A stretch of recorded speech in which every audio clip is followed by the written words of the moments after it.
అర్థమైందే అనుకుంటున్నాను నేను. సో ఎందుకంటే ఈ రోజుల్లో చాలామంది ఏమనుకుంటున్నారంటే క్రిస్మస్ అంటే ఆయన ఏదో చిన్న బాలుడు, లేకపోతే అప్పుడే పుట్టాడు అనేవాళ్ళు కొంతమంది లేకపోలేదు. సో అందుకే అనుకుంటా పాట అలా రాశారు. ఏమని రాశారంటే, పరమాత్ముడవు నీవు, పసిబాలుడవు కావు, పసిబాలుడవు కావు. నిజంగానేనండి. చాలామంది ఏమనుకుంటున్నారంటే యేసయ్య పుట్టి ఇప్పటికి 2025 సంవత్సరాలు అయింది. ఓకే, సో 2025 సంవత్సరాల క్రితం ఆయన లేడు అనుకుంటున్నారు చాలామంది. అది విచిత్రమైన విషయం. సో మనం కనుక చరిత్ర కనుక అబ్జర్వ్ చేస్తే క్రీస్తు పూర్వం క్రీస్తు శకం అని ఎలా ఉన్నాయో బైబిల్లో కూడా పాత నిబంధన కొత్త నిబంధన అని రెండు ఉన్నాయి.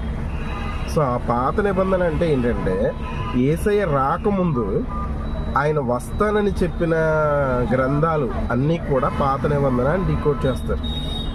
యేసయ్య వచ్చిన కాడి నుంచి కొత్త నిబంధన అని చెప్తారు. సో పాత నిబంధనలు ఏమని చెప్పాడంటే నేనే వస్తానని చెప్పాడు, నేనే రక్షిస్తానని చెప్పాడు, నేను తప్ప వేరే రక్షకుడు లేడని చెప్పాడు. సో మనం కనుక యెషయా అనే అతను కనుక మనం చూడగలిగితే సో యేసయ్య కన్నా ముందు 700 సంవత్సరాల ముందు ఉన్నాడు ఆయన. చాలా విషయాలు ప్రవచించాడు. మనం కనుక యేసుప్రభు స్టోరీ కనుక అబ్జర్వ్ చేస్తే ఎలా ఉంటుందంటే so it's a pre defined story అన్నమాట. ప్రీ డిఫైన్డ్ స్టోరీ అంటే ఏంటంటే దాని గురించి ముందుగా చెప్పబడింది అంతా, ఎవ్రీథింగ్ ముందుగా చెప్పబడింది. సో ఎలా చెప్పబడింది అంటే ఆయన ఎక్కడ పుడతారు, ఆయన ఎలా పుడతారు, ఎవరికి పుడతారు, ఏ ఊర్లో పుడతారు, ఎక్కడ పుడతాడు అని ప్రతి విషయాలు కూడా ఆయన గురించి చెప్పబడింది. ఓకే, ఆయన గురించి ప్రతిదీ చెప్పబడింది. ఓకే, ఆయన గురించి ప్రతిదీ చెప్పబడింది. దాన్ని ఏమంటారంటే ప్రీ డిఫైన్డ్ అంటారు. అదే కనుక మీరు బైబిల్ చదివితే సో ఏమని ఉంటుందంటే ప్రవచనాలు నెరవేర్పు కొరకు అలా జరిగింది అని ఉంటుంది. చూడండి మీరు కావస్తే ఎవరైనా. ఓకే, ఈ విషయం అంతా ఎందుకు చెప్తున్నానంటే చాలామంది ఏమనుకుంటున్నారంటే కొంతమంది ఏదో పెద్ద తెలివైన ప్రశ్న అడుగుతున్నాం అనుకుంటున్నారు. అది ఏంటంటే యేసయ్య వాళ్ళ అమ్మగారు ఎవరిని నమ్ముకున్నారు, యేసయ్య వాళ్ళ అమ్మమ్మ ఎవరిని నమ్ముకుంది అని.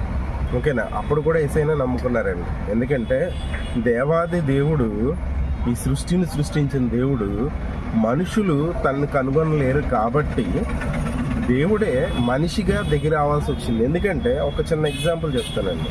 సో ఒక అతను బండి మీద వెళ్తూ పడిపోయాడు, కింద పడిపోయాడు. సో పక్క నుంచి ఒక అతను అరే బండి కొంచెం అటు తిప్పు ఇటు తిప్పు, కొంచెం అలా చెయ్యి ఇలా చెయ్యి అని చెప్తున్నాడు, కానీ వచ్చి సరి చేయట్లా. సో అప్పుడు ఏమనుకుంటాడంటే కింద